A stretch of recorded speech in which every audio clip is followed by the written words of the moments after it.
Hello students, how are you. इस साल का 5th मंथ भी कंप्लीट होने जा रहा है। At this point of time एक बार जो 2025 के बारे में प्रेडिक्शन की गई थी उनका रिव्यू कर लेना इम्पॉर्टेंट है। वो टेप या वो वीडियो जो 14th ऑफ दिसंबर 2024 को पोस्ट की गई थी उसको मैं एक बार प्ले कर रहा हूं। इसमें दो बातें बहुत इंपॉर्टेंट हैं। एक, निफ्टी के बारे में क्या व्यू दिया गया था। टू, इंडियन इकोनॉमी की जीडीपी ग्रोथ के बारे में क्या कहा गया था। थर्ड, मार्केट में कैसा ट्रेडिंग पैटर्न अपनाना चाहिए वो कहा गया था। एक बार इन तीनों स्ट्रेटजीज के बारे में या फोरकास्ट के बारे में जो 14th ऑफ दिसंबर 2024 को कहा गया था सुनते हैं। Hello students, how are you. By the grace of God weekly trading levels are ready and I am presenting over here. एक बात यहाँ पर मैं ज़रूर उठाना चाहूँगा कि मेरे को कुछ स्टूडेंट्स ने ये बात कही कि I talk more about United States of America compared to India। मैं इतना US की इकोनॉमी के बारे में या उनकी स्टैट्स के बारे में या उनकी पॉलिसी के बारे में इतना क्यों बोलता हूँ, उसका एक सबसे प्रमुख कारण ये है कि America is 25% of global economy of. So अगर यूएस की हेल्थ ठीक रहती है, अगर यूएस प्रोग्रेस करता है तो पूरा वर्ल्ड में उसका इम्पैक्ट आता है। और अगर there is a trouble in United States of America, बाकी देशों पर भी उसका इम्पैक्ट पड़ता है। So I talk more about United States compare to any other country. बीच में मैंने यूरोप के बारे में, निक्कई के बारे में, जापान के बारे में भी डिस्कस किया। इंडिया के बारे में तो मैं अक्सर बात करता ही रहता हूं।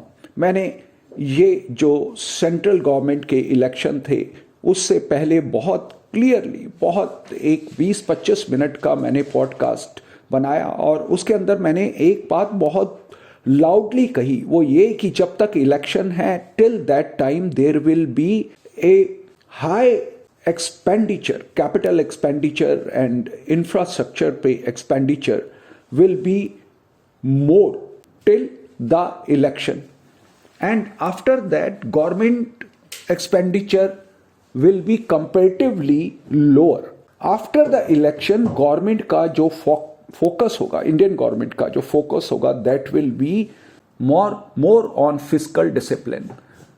और अगर मैं कहूं 2025 में इंडियन इकोनॉमी के दो बड़े फैक्टर्स काम करेंगे। फर्स्ट तो ये है कि कुछ ग्रोथ रेट कम रह सकती है due to fiscal consolidation and slower credit growth, ये दो। और अगर मैं कहूं कि प्रोग्रेस बनी रह सकती है, ये जो ग्रोथ रेट है वो इंटैक्ट रह सके, उसके लिए भी दो ड्राइविंग फोर्सेस हैं। One is favourable demographics and stable governance. ये दो चीजें मार्केट को स्टेबल रख पाएंगी और दो फैक्टर ऐसे हैं जो इंपैक्ट करेंगे। सो अगर मैं ओवरऑल व्यू करता हूं तो it will be traders market एक रेंज में मूव करता रहे, काफ़ी कुछ रैली आए और वहाँ पे प्रॉफिट बुकिंग हो, और गिरावट आए तो वहाँ पर अपॉर्चुनिटी, बाइंग अपॉर्चुनिटी इन्वेस्टर्स ढूंढे। इस तरह का एक सिनेरियो रह सकता है। अगर मेरे को फोरकास्ट करना हो कि अगले 5 सालों में what will be the growth rate, India की ग्रोथ रेट क्या रहने वाली है, then I can say it can be average of 6.5% plus minus 0.2%। 6.3 से लेकर 6.7% की ग्रोथ रेट 2025 से 2030 तक देखने को हमें मिल सकती है। और जो 2025 में पॉसिबिलिटी है that is 6.3% GDP growth rate. That can be possible. जो 40 बेसिक पॉइंट कम मैं बोल रहा हूं, उसका जो सबसे प्रमुख कारण है कि फिस्कल कंसोलिडेशन, गवर्नमेंट का एक्सपेंडिचर कम हो और स्लोअर क्रेडिट ग्रोथ. अगर ये दो फैक्टर को मैं कंसिडर करूं तो then even India will be able to generate 6.3% in 2025. अगर निफ्टी की बात करूं तो जो नंबर्स आ रहे हैं, एक स्लो डाउन का एक सबसे बड़ा रीजन ये भी है कि numbers, earning numbers from the corporate are not very attractive, not very bad but not very attractive. Taking that in consideration, तो जो निफ्टी का लेवल है 27,000, यहां तक तो अचीव कर ही सकता है. कुछ अच्छे नंबर आते हैं या कुछ ही गवर्नमेंट का इन्वेस्टमेंट में पुश आता है या कोई फॉरेन इन्वेस्टमेंट्स अधिक आती है, तो then it can go beyond this number also. Now there is a big talk about the tariffs. शायद इंडिया पर इसका इम्पैक्ट बाकी सब देशों के कंपैरिजन में may be less. India's GDP will keep growing strongly in the long term, but with a speed bump next year as the government spending and credit growth slows. That is the main reason which I talk again and again. Let's see what's going to happen in times to come. But this is the what. Whenever there is a big fall, that is a buying opportunity. अगर मैं MSCI India की earning growth rate के बारे में कहूं तो that can be 12% in 2024 and 13% in 2025. जो पहले एक्सपेक्टेशन थी that was about 16% in 2025, which is been lowered now to 13%. अगर इसको भी कंसिडर करें तो भी द पॉसिबिलिटी इज कि निफ्टी में टच 27,000 इन 2025 और बियॉन्ड. ये कम्स एक कंजर्वेटिव नंबर है कि that can be achieved. In the near term, slowing economic growth, high starting valuation and weak earnings per share revision could keep markets range bound. ये जो मैं बात कह रहा हूँ range bound, that can also happen in 2025. जो market काफ़ी बढ़ जाता है तो वहाँ प्रॉफिट बुकिंग और काफ़ी बड़ी गिरावट आती है, तो बाइंग अपॉर्चुनिटी देखते हुए अगर हम प्ले कर सकते करें तो then we will be able to win in this 2025 also, as we have made a remarkable winnings in 2024. 2024 के बारे में मैंने कहा था कि it will be very volatile, all time high, और उसके बाद big corrections that is on the card, and it happened at least in India, in many other countries also. अभी अगर मैं बात करूं पिछले हफ्ते या पिछले 2 हफ्तों में, तो Germany has made a knew all time high, US 100 Nasdaq has made a knew all time high, और ये बिल्कुल at the end of 2024.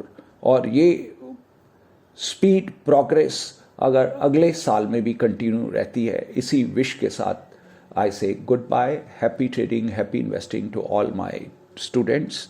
Love from core of my heart. और केवल इतना नहीं, जो सबसे इम्पॉर्टेंट बात, 4 मार्च को जो लिखा कि अब बसंत आने का समय है, और वहां से बॉटम फॉर्म करके मार्केट ने रैली ली. 7 अप्रैल को डबल बॉटम फॉर्म किया, और वहां से आज निफ्टी का प्राइस वही है जो प्राइस वाज ऑन 14 दिसंबर 2024. 5-6 महीने के पश्चात भी Nifty is at the same point. By the grace of God, weekly trading levels are ready and I am presenting over here. वर्ष के शुरू में एक और बात मैंने कही थी कि US economy will grow by 1.7%. जो जीडीपी ग्रोथ रेट फॉर 2024 में भी 1.7%. और आज मई में top analyst firms of the world are saying that US can grow by 1.7%. Between these 5 months, 6 months, there were the forecast of recession.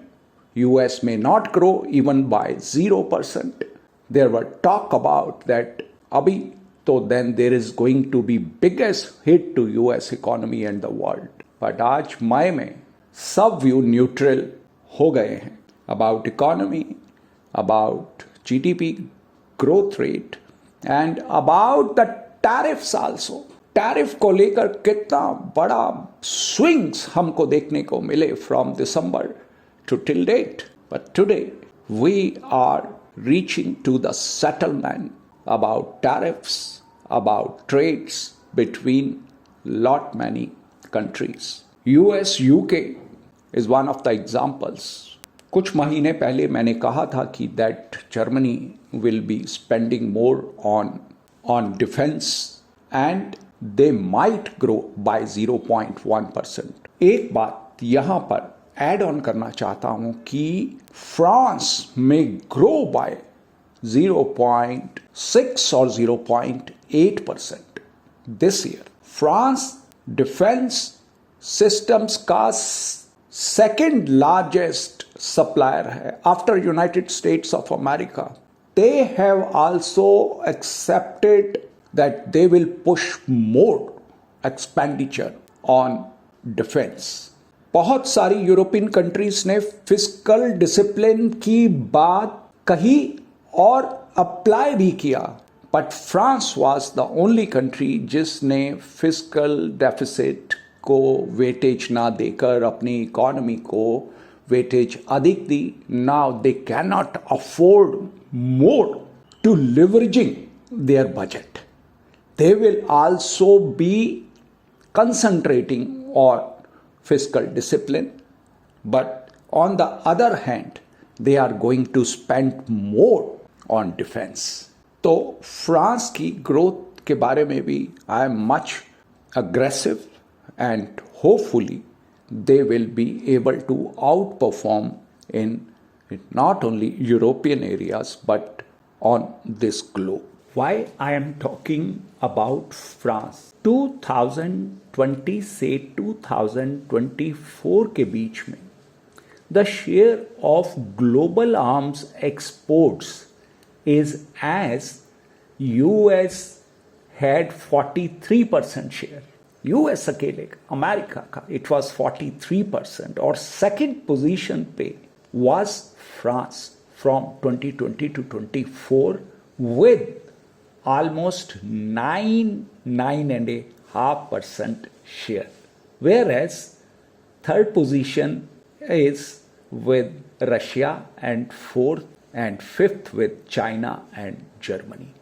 And if France is going to push in arms, defense, manufacturing and able to increase its market share by say 2.5 or 3%, that is going to make the difference.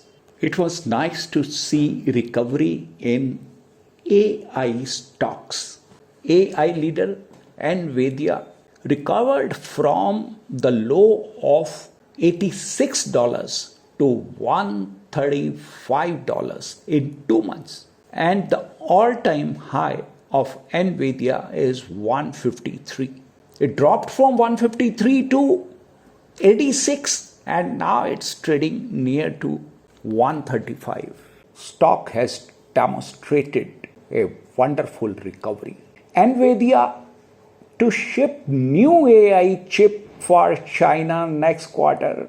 Although it is news from the Reuters, but Reuters has not verified this story and does not vouch for its accuracy. 2025 में जो मैंने अपने students को सबसे बड़ा gift दिया that is Arora scale levels. Arora scale levels BSE stocks पर I was using for last 4 years.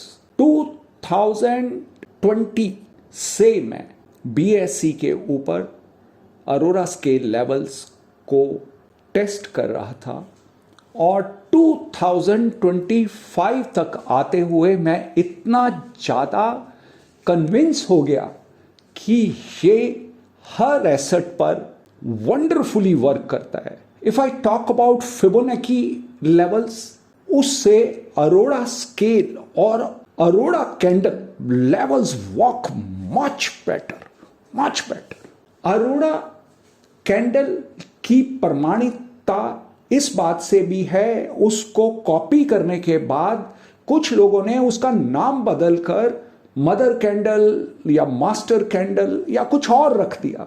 अच्छी सी प्रेजेंटेशन के साथ उसको प्रेजेंट किया और they are also very satisfied. That is an idea which can bring uniqueness to your trading। और मैं ये बड़ी प्रामाणिकता के साथ कह सकता हूं कि अरोड़ा कैंडल और Arora scale levels are much ahead of any other tool to drive the support and resistance levels। With these words, lots of love, blessings, happy trading and happy investing to all my students।